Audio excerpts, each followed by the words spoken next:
مفاجأة حلوة أوي. أنا معدي بقى كده من عند وسط البلد من شارع أبو خالد ثروت، جبت لكم محل جيب بوقتك. المحل ده عامل لي ريفيو كامل عندنا من البيت، وأنا ماشي بقى اتبسطت أنا رايح أعمل ريفيو في حتة تانية إن هم واقفين في الشارع عمالين يفرقوا كوبايات عدس كده شكلها جميل أوي. الناس هنا جميلة أوي، تعالى صور كده يا مستر. لقيتهم ما شاء الله عمالين يفرقوا كوبايات عدس، وكل اللي رايح واللي جاي عمال يدوق من عندهم العدس، عمال يدوق الشاورما. ناس المحترمة الجميلة، اهل الشام اهل الكرم قسما بالله. المحل ده انا عامل له ريفيو عندي من البيت ومقيمه.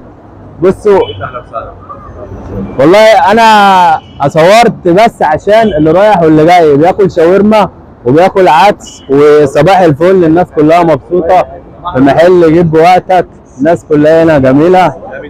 صور هنا يا عايشك يا طيب، خش على الطيب بتاعهم. انا من عشاق الاكل السوري بامانه، احسن واحد في وسط البلد.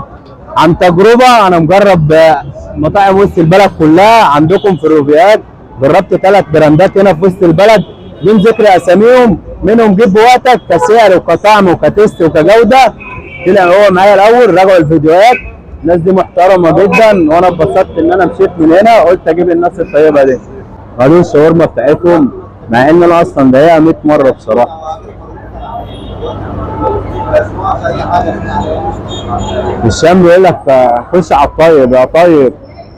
والله تحفه، والله تحفه، والاسعار بتاعتهم حلوه. في محلات كتير قوي بتنافس في وسط البلد بيبيعوا سوري، بس بامانه المحل ده الناس دي محترمه جدا وبيقدموا جوده عاليه وبسعر كويس على ضمانتي الشخصيه. تعالوا جربوا المحل دوت وقولوا لي ايه رايكم، ولو في حاجه عليا انا هدفع لكم حسابها.